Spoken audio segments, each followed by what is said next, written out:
trabajo enmarcado en los 70 aniversario, en el 70 aniversario de la fundación de la carrera de biología, de la Facultad de Ciencias. Todo este año estamos celebrando los 3 departamentos, biología, física, matemática, teoría. Estamos celebrando el 70 aniversario de nuestra Facultad de Ciencias. Nosotros con este seminario Rafael Martín del Campo dedicado principalmente a las aves, aunque tenemos otros tópicos muy interesantes como el que sigue posteriormente, que van a hablar sobre Darwin. Pero ahora les presento a la maestra Noemí Chávez, que ella es la secretaria del Departamento de Zoología, más bien no, del Instituto de Biología, Ella se ha dedicado siempre a la ornitología y nos va a hablar ahora sobre las aves del Pedregal, de la Reserva del Pedregal y de San Ángel en el Distrito Federal. Durante mucho tiempo ella ha trabajado, ella y el biólogo que posteriormente va a venir a hablar sobre la conexión, sobre las aves del Pedregal, haciendo un trabajo muy interesante con muchas publicaciones ya sobre este aspecto de las aves de la Reserva del Pedregal de San Ángel. Con ustedes, Noemí Chávez. Gracias, qué amable. Me gusta estar aquí con ustedes, compartir esta experiencia de trabajo y particularmente antes de iniciar quisiera abrir un paréntesis en cuanto a por qué las aves de la reserva. Si bien es cierto que dentro de los estudios de ornitología se trata de apoyar o más bien de buscar información de la historia natural de las aves en términos generales para todos los lugares naturales o lugares cristinos, siempre se dejó relegar a las aves de las zonas urbanas. Y las aves urbanas tienen una importancia, una relevancia de verdad impresionante, porque no nos percatamos de que todas estas aves que ahorita vamos viendo poco a poco a lo largo de esta plática, estas aves han encontrado un refugio en estas zonas urbanas que les ha permitido de verdad tener los recursos que en los ambientes naturales, por cuestiones de deforestación o pérdida de hábitat en general, están realmente terminando con sus sitios de anidamiento, sitios de reproducción, sitios de alimentación, y que las obliga a desplazarse definitivamente a estos ambientes que hoy por hoy yo les llamaría sus refugios realmente adecuados a como es el caso de la reserva.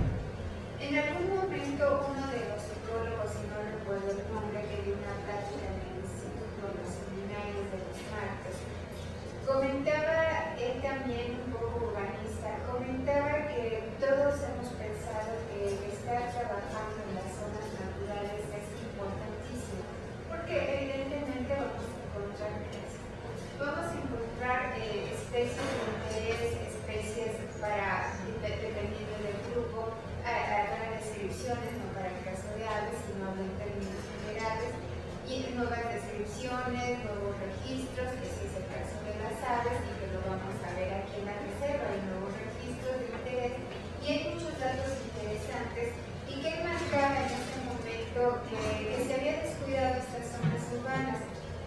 Fue entonces, mucho antes que yo les puedo decir que iniciamos esto desde 1998 y 1999, ya tenemos 10 años, pero realmente consolidado como un proyecto formal, se inició a partir del año 2002, que se inicia con un proyecto que se da de manera casual con un curso de monitoreo de aves terrestres a través de una fundación norteamericana que toma la decisión de buscar apoyo a través de los ornitólogos mexicanos, solicitando su apoyo para que se hicieran estaciones de monitoreo, pero en ambientes naturales, nunca en zonas urbanas. Y entonces se hace ese taller o ese curso de monitoreo en donde el doctor Pai y otros doctores que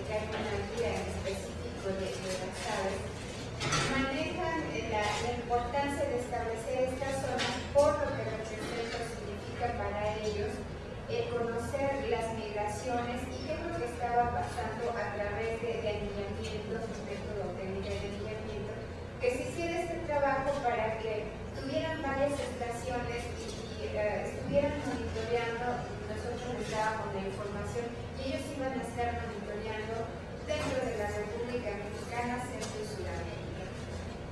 De tal forma que nos inscribimos al programa y cuando se le ocurre al maestro Marco Antonio Burrola, que es el que estuvo en el taller, dice, bueno, no tenemos realmente, y soy honesta, como proyecto no teníamos el recurso, el financiamiento para salir a campo, porque esto representa gastos, y creo que todos lo saben, salir a campo esto es un gasto tremendo por lo que involucra los viajes. Entonces dijimos, tenemos aquí ya lo que es la reserva, es un área interesante que debemos de trabajar y que la podemos inscribir como estación de monitoreo. Se puso en discusión, porque sí se puso en discusión en ese momento, cuando el doctor Gay y nosotros dijeron, pero una zona urbana, no estaban muy de acuerdo. Sin embargo, el maestro les pidió la oportunidad de que se quedaran, y no recuerdo el nombre ni el otro doctor, y dijo, me parece interesante, creo que vale la pena y esperemos que se dé. Y de todos modos, si no funciona, por la información, la poca información que se vaya a recabar, pues en un momento dado se corta. Quiero aclarar que también en este caso no había recurso financiero, simplemente era la idea de que queremos que ustedes nos ayuden para tratar de obtener toda esta información. Adelante. Fue así como se dio inicio a este programa y hoy día, después de más de 7 años, 8 años, ya casi va a ser 9, resulta que cuando se les envía la información, ahora están más interesados y evidentemente se abrieron varias áreas de varias estaciones de monitoreo en diferentes zonas urbanas, que también la maestra Elia está trabajando dentro del Distrito Federal y que de alguna manera complementa la información que ahorita ustedes lo van a apreciar a lo largo de la plática que tenemos ahorita, en donde se manejan datos comparativos para que ustedes vean el cambio que se da en una pequeña ciudad, pero es una gran urbe, es contradictoria, es pequeña y grande a la vez por el número de habitantes que tiene, pero por las pocas zonas verdes o áreas verdes que representa. De tal forma que en 2005, cuando se decreta de alguna manera, más bien ya ahora en 2008 es cuando se decreta ya casi como un monumento natural, pero ya se maneja como reserva como tal, ya estaba de hecho desde 1983 que lo vamos a ver, pero se maneja más en serio porque cuando estaba el doctor Zenón Cano, si bien es cierto que fue el pionero en el estudio de la flora y la fauna de la reserva, se había quedado así como que en el tintero muchas cosas y él tuvo mucho entusiasmo de verdad hasta que en 2005 con el doctor Antonio Lod se abre la Secretaría Ejecutiva de la Reserva del Pedregal de San Ángel y es cuando se le da más apoyo a este tipo de estudios. Es así como ya nos insertamos más y esto nos ha permitido tener esta información con el grupo de Estados Unidos, con el doctor Lod que nos ha venido apoyando, con la coordinación de coordinación científica, la dirección del Instituto de Biología, y esto ha hecho posible que estemos trabajando y que otra vez vuelvo a reiterar, no hay recursos económicos, esto es como de interés por conocer qué sucede dentro de este pequeño refugio y ustedes ahorita lo van a compartir conmigo, las cosas que nos hemos encontrado de especies que entran y salen, ese refugio, ese recambio de entrada y salida de especies que hace interesante y que de verdad nos motiva para continuar con este estudio. Esta es la pequeña introducción que les quería dar y ahora sí vamos a dar paso.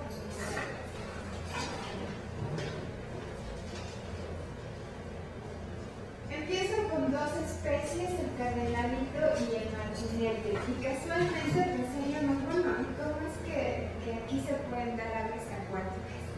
En el jardín botánico hay unos cuerpos de agua,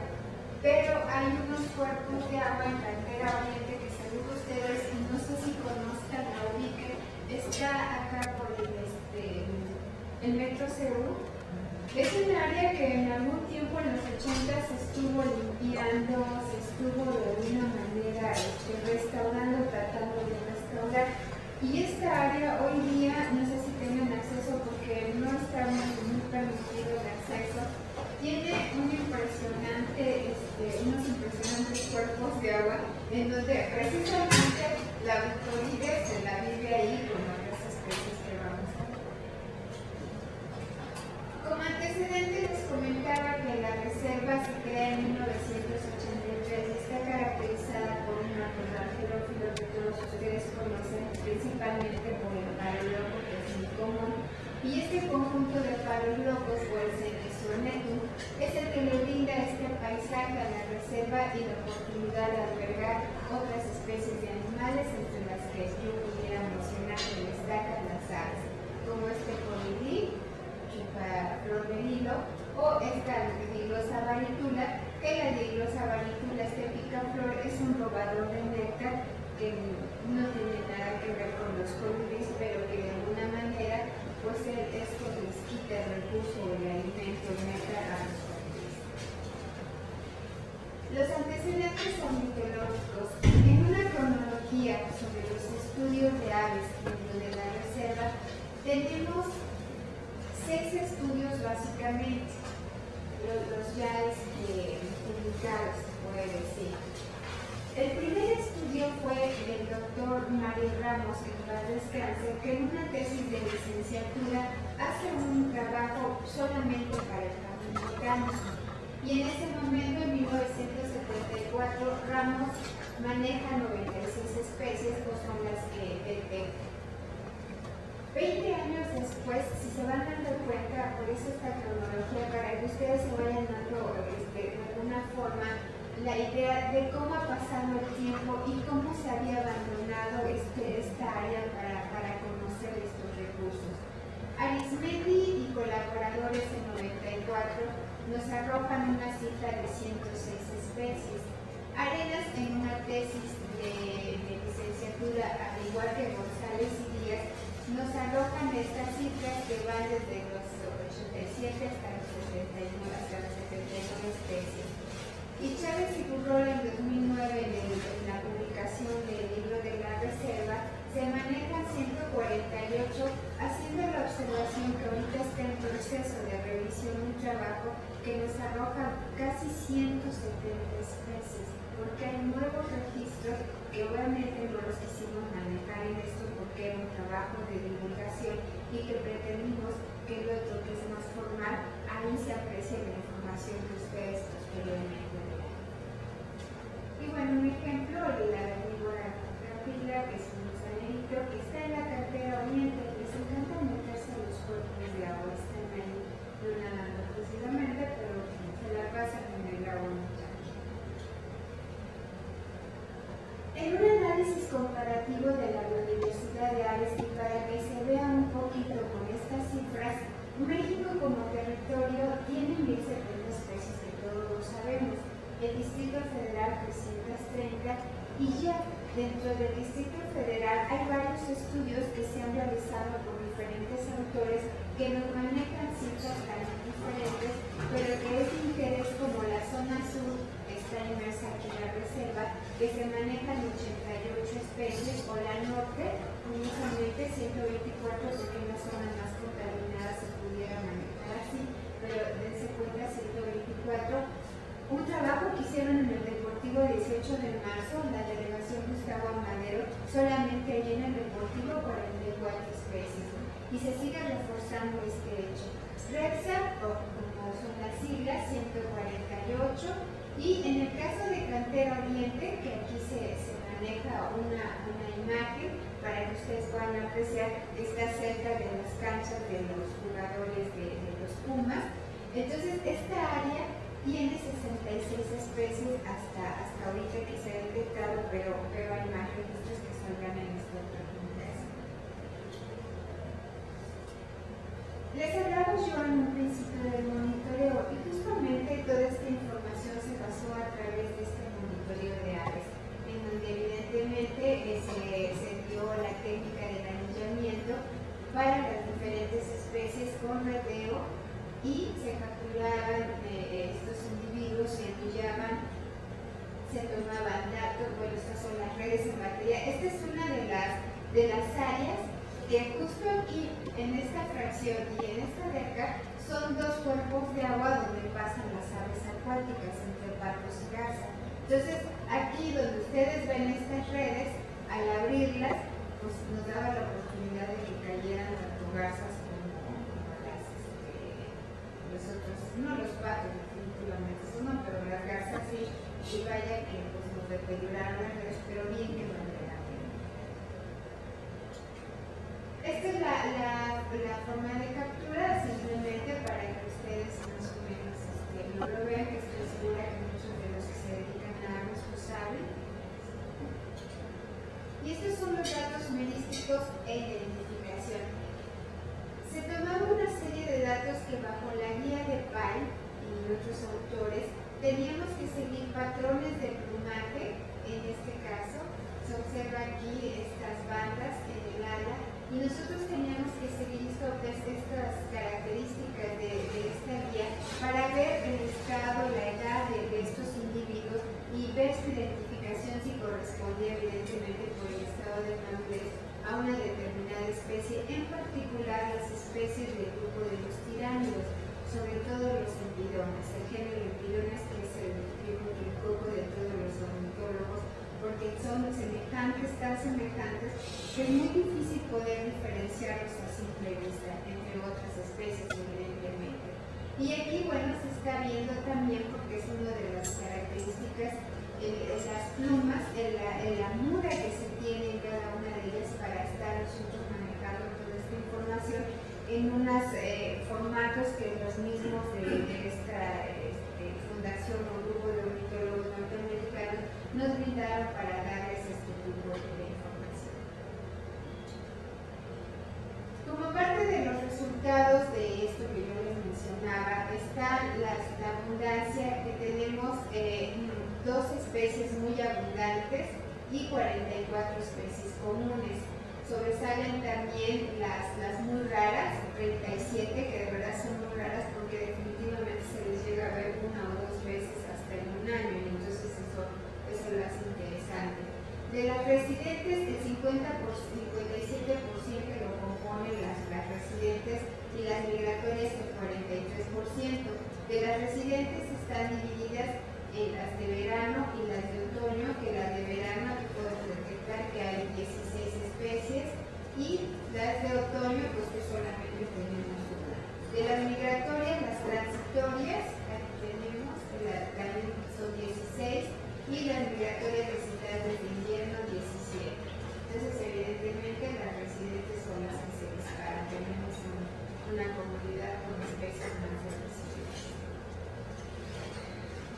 En cuanto a los gremios de alimentación o su dieta, pues lo componen los carnívoros, frugívoros, que tienen un 11.4%, y los insectívoros con un 35%, que son las especies que más sobresalen de los otros gremios de alimentación. Y las granívoras también con un 12%, seguidas de las insectívoras, frugívoras, el insectívoro, de las omnívoras, que están aquí, las 10. Y bueno, las 14 especies que se alimentan de semillas y insectos. Los tipos de endemismo. Tenemos las 7 especies endémicas, 6 cuasi-endémicas y 15 semi-endémicas. Algunos ejemplos para que ustedes puedan conocer estas endémicas, como Icterus abeleis, Streptococcus semicollaris, que es un menseco, la Rhocinanthes latirostrum, los colibríes de las semiendémicas, y de las cuasi-endémicas, el Fulvus rufocariatus y el Capulinario, el Pilobonis cinereus. Dentro de la norma oficial, quiero aclarar aquí que hubo un error, debe ser 059, por eso se anotó aquí para corregir ese dato, ese error. Tenemos 7 especies en protección, 4 amenazadas, 2 en peligro. También para que ustedes sepan cuáles son esas especies en peligro, son las dos cotorras, la Viridigenalis y la Oratis, y de las amenazadas de Loporornistolme y de las rapaces alcipitirescleros sin protección. Aquí ya vemos, vamos a ver ejemplos de aves, la Gundula chloropus, la gallinita que está en la carretera oriente, la fúlica americana, la gallareta también, la Ardearoides, casualmente, y aquí esta parte rocosa, es la que colinda, no me ubico bien porque yo no soy de aquí, de la Ciudad de México, pero que ubica con una delegación, la parte que está atrás, no sé cómo se llama, el Metro Seúl, Santo Domingo, exacto. Entonces, la gallareta, digo, la garza morena siempre anda por ahí en toda la zona rocosa y bueno, es espectacular realmente verla en esta área. Se manejaba la persona Francisco, el licenciado Francisco, el encargado de la cantera, nos maneja que hay de alguna forma varios movimientos porque no nos quedamos en la noche, evidentemente algunos compañeros sí se han quedado, pero no nos hemos percatado de que se vaya. Sin embargo, Paco nos dice que la garza se va, no sabemos si se vaya a Xochimilco o otra de las áreas, pero lo que sí les puedo decir es que sí es interesante. Por ejemplo, aquí Cantera Suroriente, donde está la cementera, hay chichicuilotes, hay carayos, son playeros, que son muy bonitos que hacen ahí, y son unos cuerpos de agua pequeñitos en donde ahí se observan estas especies. Entonces es de verdad impresionante que en la cementera de que hay contaminación, ahí estén los chichicuilotes y otras especies de aves playeras. El flujo baleato en la primavera, que definitivamente pues, es otro de los componentes de las aves, de los comunes, como la primavera, el flujo migratorio, la migratoria, pero que el flujo migratorio ya se la vive todo el año aquí, realmente no sale, sino se queda todo el año. El cuitlacoche, que es también muy común en el jardín botánico particularmente, como que tienen sus hábitats específicos, y bueno, esto también hace interesante conocer esos hábitats. La Dendroica trouxendi, el chipe, el Cardinalis cardinalis, el cardenal, que también tiene una época muy particular, no están todo el año. Y bueno, todo esto resulta interesante, pero tenemos un serio problema dentro de la reserva, que es la fauna nociva. Y estos perros muy bonitos, los críos de este compañerito, y les digo que son sus críos porque lo detectamos en la parte de la sala de seminarios Ignacio Chávez, en donde estaban pequeñitos estos condenados, y bueno, acá el papá y la mamá siempre cuidando, pero no saben los estragos que hacían, porque cuando colocábamos las redes y luego íbamos a revisar, la mamá ya les llevaba el desayuno, ya les llevaba la comida a los críos. Entonces esto ha representado un verdadero problema. Y aunque ustedes no lo crean, en el instituto se ha manejado con veterinaria, el mismo doctor Rod como parte de la reserva, se ha solicitado la desperdización y desgratización, por así llamarlo, de todo lo que es la reserva, en aras de ayudar a la fauna que habita esa misma, pero ha sido muy difícil porque no hay compromiso universitario, pero no hay compromiso de los corredores que de repente lleva, o quien quiera que pueda entrar, porque ustedes si ya se fijaron, siguen metiendo cerca de alambre en la parte de la zona cultural, se está cercando todo y se pretende ir cercando paulatinamente para tratar de evitar esto que justamente sucede. Llega gente de repente y abre sendos boquetes así en las cercas de alambre y mete a los críos o mete lo que sea gatos, no me lo van a prometen de todo, en serio, nos hemos topado. En CEU es un verdadero problema. Había basureros de chatarra del equipo de cómputo, que era impresionante ver hasta los números de inventario de esos equipos de cómputo. Y yo me preguntaba, ¿qué dirá la administración central? ¿Qué dirá el área de bajas? ¿Y qué dirán con sus bases que tienen donde todos esos equipos vienen a dar aquí? Y en esta oriente, donde está la cementera, no solo era eso, había carros desvalijados, era sitio para indigentes vivir ahí, porque ahí vivían, se la pasaban muy tranquilo, había sillones, había de todo.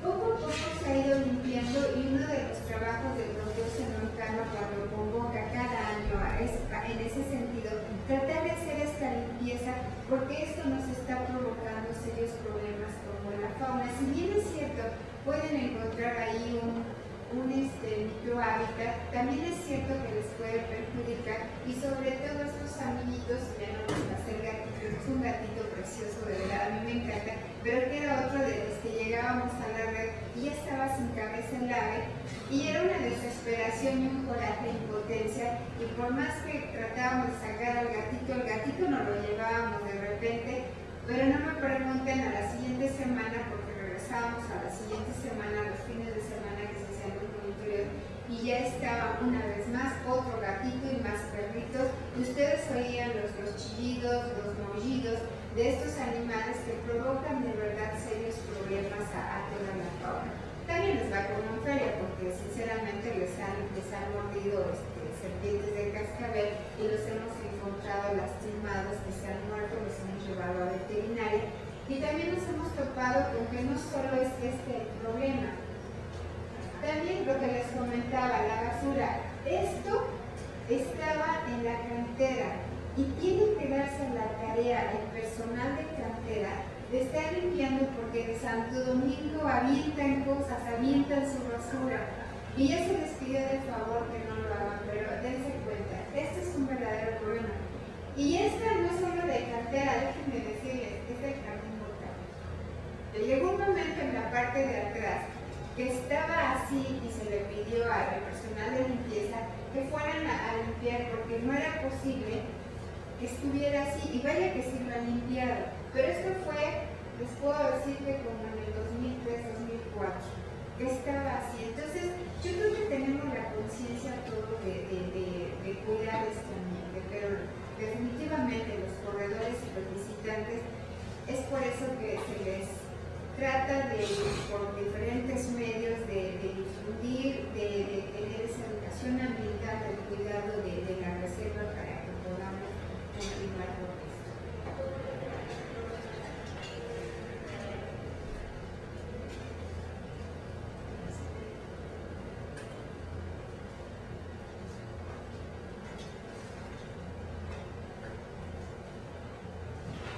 Por esa razón, pues es obligación de todo universitario proteger y conservar los recursos biológicos que en ellas se encuentran, porque de verdad a mí me fascina ver estos amaneceres o atardeceres cuando estamos trabajando con las aves.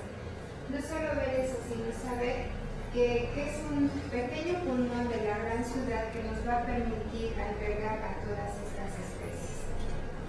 De esta forma, pues permitiremos que este magnífico refugio nos permita conservar a estas especies como este capulinero, como este chorro, como sus nidos, sitios de reproducción, sitios de anidación, sitios de alimentación, que hagan posible la sobrevivencia de este grupo tan interesante. Muchas gracias. De verdad les agradezco de una manera sencilla, pero esta es la información que hemos recopilado a través de tantos años, y que estoy segura que compartiéndola con ustedes, exhortándolos al cuidado de la reserva, pues trataremos de seguir, darle seguimiento al conocimiento de las aves y la importancia que tienen en este gran lugar, porque de verdad, a pesar de que son 233 hectáreas con su zona núcleo y su zona de amortiguamiento, la zona núcleo que la comprende el jardín botánico y una fracción de donde está la área migratoria y un poco más así, es la parte interesante que nos permite no solo esa sección, la núcleo, sino también la de amortiguamiento, pero que sabemos de sobra por la administración central que la de amortiguamiento se va a seguir tocando para tratar pues, de continuar con el crecimiento de la propia universidad, pero que también tenemos que detener este crecimiento. Por eso se están abriendo los campos de la misma universidad en otros estados para tratar ya de proteger esta reserva. Es una tarea tarea titánica del doctor Lott, es una tarea titánica de todos los que estamos ahí, tratar de hacerle entender a la administración como administración central que hay cosas que no se deben de hacer. A veces se entiende, no se comprende mucho, pero esperemos que lo hagan ahora, porque sé que tanto en rectoría como otras instancias están muy interesados, como la coordinación científica, en proteger esto. Pero sé que hay intereses y debemos de respetarlo. Lo que sí es cierto es que, pues bueno, debemos de cuidar esta fracción, este pequeño terreno, que es parte de todos nosotros como universitarios que lo queremos y que seguiremos mirando. Pues muchas gracias.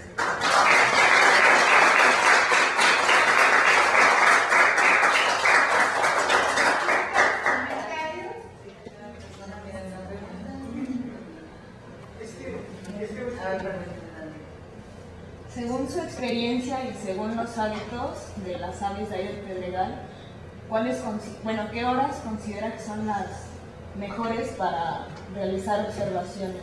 Desde las 6 de la mañana, y no importa horario de verano o horario de sea, bueno, el horario de verano sí varía un poco porque es muy temprano, pero no las vas a ver, pero sí las vas a escuchar. Entonces, a partir de las 6 de la mañana ya puedes estar ahí de 6 a 10 y después probablemente hasta las 11 en el horario de verano. Pero si cambia ya el horario normal, tú puedes estar desde las igual 6 de la mañana hasta las 12 del día y está interesante el horario de observación. En la tarde encuentras cosas interesantes, baja la actividad como en cualquier sitio en una zona natural, baja, pero aquí es interesante porque se han adaptado al movimiento de la gente y ya no les importa, incluso en las tardes cuando están cantando o están como que más tranquilas, se fueron a comer, regresaron, como que se relajan y se van a sus dormitorios y todo queda tranquilo. Por eso serían, respondiendo a tu pregunta, los dos horarios, de 6 a 10 y en la tarde de 4 a 6. ¿No ha tenido de esa especie? ¿Sí es la hembra de pirocéfalos? Ah, sí, es la hembra de pirocéfalos. Sí. Muy majísimo. Sí, exactamente, es la hembra de pirocéfalos y esto es en Cantera Oriente. Es curioso porque... Sí, están en pareja y es curioso porque les quiero comentar esto. El pirocéfalos es muy dado exactamente a andar en pareja, pero tiene sitios muy particulares. No está en toda la reserva. Lo ven en la Cantera Oriente y lo ven acá en la unidad de seminarios por donde está el CCH. Ahí se la pasa en la zona de árboles frutales y entonces regresan y están así acá. Entonces, esto es interesante porque en una tesis la que hace Díaz, Claudia, ella ve la Coretum, la zona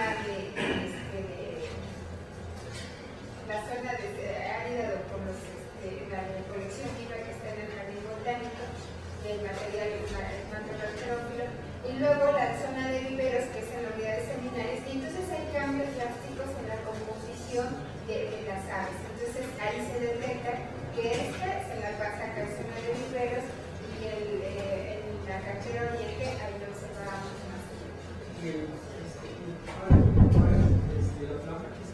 Sí, pero no aquí. En el jardín botánico donde está en el Faustino Miranda, se esconde mucho por ahí y luego lo ves acá en Cantera Oriente. ¿Pero es como incidental o...? Sí, es muy raro, son de los muy raros. Casi lo puedes ver al año 2 veces y lo ves, pero 10 contaditos y se va y se regresa a cada año. Sí, es lo que te digo, a nosotros nos tocó porque fue algo curioso. Con la maestra que está en la Iztacala, y se me olvidó ahorita su nombre de ella, tenía un estudiante que estaba haciendo el estudio allá en Iztacala, en los Reyes Iztacala de aves, y llegó un momento en 2002 que vimos cianóforas incas, y de repente esta niña llega y dice: oiga maestro, ¿usted ha visto cianóforas incas acá? Porque Claudia le decía: sí, es que yo ya lo detecté acá. Y le decía: no, pero es que yo lo tengo acá. Entonces de repente es así como que yo tengo esta estampita y tú no la tienes. Entonces empezamos a comentar y fue curioso, ese año se vio y ya no se van más. Cianóforas ambracianas de la misma manera, una sola vez por universo, justo cuando estaban haciendo el pardial, yo varias veces, las amazonas también. Entonces, estos son datos interesantes que nos hacen pensar que esas especies están entrando y están saliendo por alguna razón, pero son especies que nunca nos hubiéramos imaginado. Digo, su hábitat del Tito Alba es el jardín botánico y de Hugo Virginianus de Cantera Oriente. Entonces, si lo situáramos de esa forma, lo podemos hacer porque esa experiencia nos ha permitido irlos ubicando en nuestros ambientes. Entonces, sí, es muy específico reconocer eso. Sí. ¿Hay algunas especies que se reproduzcan ya en la Cantera Oriente? Sí, de hecho se estaba la Torpilocéfalos, las calandrias, ahí se reproducen y estamos viendo otras especies también. De las acuáticas, esas nada más llegan y están de paso. Pero es curioso porque los patos este año se quedaron. Entonces, son de las cosas que estamos viendo, ¿no? De repente se quedan, se van y bueno, ahí está. Pero jardín botánico sí hay avenidos tremendos, por eso he seguido para que ustedes vean. Sí, es muy interesante. Sí, Bueno, primero, pues una felicitación por su exhorto al espíritu universitario conservacionista.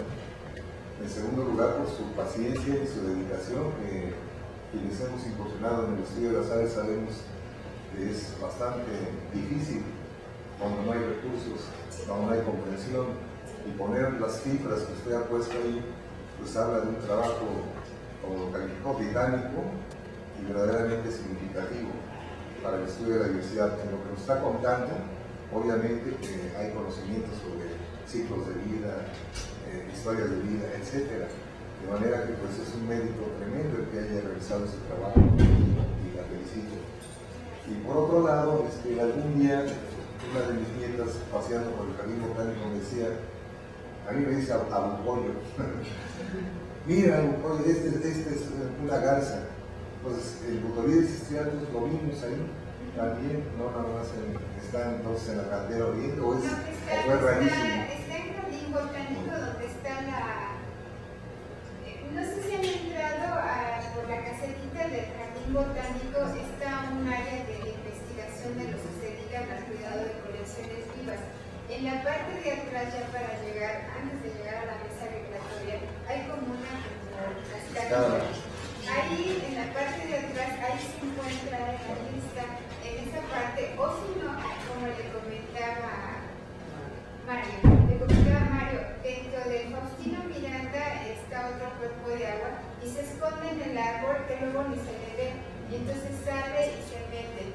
Y luego va uno sobre la vereda del jardín botánico a la altura del arboretum, antes del arboretum, ya ven que hay una fuentecita. Ahí también, pero es muy temprano. Sí. Y luego se queda un poquito más tarde, pero esto es lo importante que siempre manejamos y se maneja muy antropocéntrico, porque yo sé que las aves no tienen esta capacidad para pensar. Esto ahorita ya hay mucha gente y me va a molestar, sin embargo, llega un momento temprano que están ahí y cuando pasan las horas, entonces cuando ellas se retiran, pero se suben al árbol y se esconden también camuflajeadas que difícilmente se ven, pero ahí están perchadas. Entonces eso habla de que hay peces. Sí. De los que se alimentan. ¿Son peces nativos o son ya introducidos?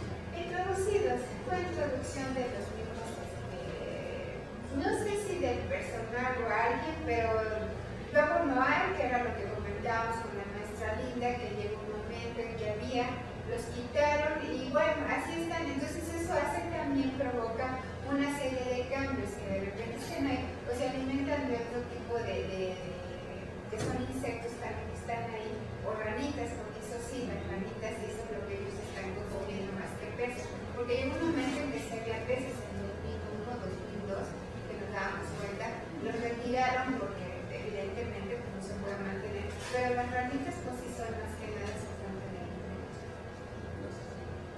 Sí. Pues hay una felicitación y me parece que es un excelente trabajo porque para encontrar en un área tan pequeña de reserva dentro del Distrito Federal cerca de 170 especies, me parece que han hecho ustedes un trabajo excelente, porque por ejemplo toda la delegación de Xochimilco nos máximo 160 especies, 168, algunas introducidas que se escapan de las casas. Pero para ese lugar es una reserva, yo creo que es importantísima entender, porque no nada más no es un pulmón, sino es el lugar donde existen gran cantidad de especies, sobre todo las aves 170 dentro de esa reserva. Me parece un excelente trabajo de ustedes, que yo creo que sí es necesario, así como que se difunda entre los universitarios, porque es un trabajo muy complejo. Y que por eso se destacó a través de la reserva Las Aves de la Carretera Oriente, que está una publicación, y luego llega el libro de la reserva con motivo del 25 aniversario, que ahí es lo que les comentaba, como una divulgación, simplemente tratamos de meter información de interés para que ustedes vayan conociendo esta biodiversidad, pero la idea en otra publicación es sacar ya todo completo, ahora sí, este listado, y lo que se vaya adicionando. Entonces, en cuanto a esta importancia de biodiversidad, es el 50% de lo que hay en el Distrito Federal. Entonces, estos 233 hectáreas albergan lo que es todo el Distrito Federal, 330 con 160, 170, se me hace muy interesante. Entonces, lo que decía el maestro Juárez, pues sé que a veces el financiamiento es interesantísimo porque eso nos ayuda a continuar con los estudios, pero creo que está muy validado para que continuemos. De hecho, hemos tenido estudiantes y pues bueno, sale de nuestro presupuesto para que los fines de semana compartamos con ellos estos momentos agradables de desayunar, de comer, pero conocer a esta biodiversidad y que nos está arrojando información interesante que definitivamente lo que dices hay que sacar a la luz para que todos sepan el por qué debemos de cuidar la reserva. Y lo triste es lo que dices, ¿no? Que eso es el desarrollo de basura y de la misma universidad. Sí, que ya se les está, como que ya hay más conciencia, ya no vemos tanto tiradero de chatarra, de equipos de cómputo y cosas por el estilo. Tenemos todo un grupo de vigilancia, Sí. que andan en carritos por aquí y por allá, pero pues realmente no creo que hagan buena su labor, porque Es difícil, perdón que te interrumpa. Creo que tanto el doctor Zenón Cano, reitero lo dicho, en sus campañas anuales, conjuntamente con el doctor Roth, han hecho un gran esfuerzo, pero es tan complicado porque lo hicieron por aquí y abrieron por allá. Y así están, es el cuento de nunca acabar. Pero luego decimos cuando platicamos con el doctor Roth, a ver quién se cansa. sí. Pero nosotros nunca nos vamos a cansar porque lo que queremos es cuidar la reserva. Entonces, de tal suerte que pues vamos a seguir en esa dinámica, pero lo importante es que por eso hice el exhorto de que ustedes también apoyen, porque es para todos por el bien de todos. Claro que sí. Oye, todavía nos queda una presentación y quería preguntar si hay gente trabajando en la zona del Pico, con la cuestión de la avifauna, y en la zona del bosque de Tálamo, que siguen como la cercanía justamente hacia un hospital en la reserva, y se compartan varias especies de aves, tanto de bosque como de la zona. Fíjate que casualmente yo no tenía ese dato y por alguna razón me llegó la información de una asociación que es como Probosque, pero no es así. Ahorita lo dije Probosque porque cuidan, es la asociación de Bosque de Tlalpan, algo así. Y me invitaron, no pude asistir, pero les mandé un correo y me dicen que tienen un grupo de interesados en aves que han estado levantando un censo y entonces quería ponerme en contacto porque tanto con como esa área ya están, parece que monitoreando, entonces valdría la pena saber quiénes son, porque sería interesante ponernos en contacto todos, porque es un esfuerzo en común, no se trata de protagonismo de yo quiero ser más y quiero sacar, no, queremos unir esfuerzos para tener toda esta información y pues ayudarnos los unos a los otros. Vaya, el ornitología hay tela de donde cortar y todos podemos contribuir. Me parece que el trabajo que hacía la maestra Elvia con el maestro Carlos Juárez muy interesante y que entiendo porque caemos en la situación de los financiamientos y con el dinero se cortan los proyectos y hasta aquí llegué. Pero pues el espíritu a veces de hobby es, yo les sigo y lo vamos a seguir. Entonces voy a averiguar quién es esta asociación y quiénes son los que están encargados Así es.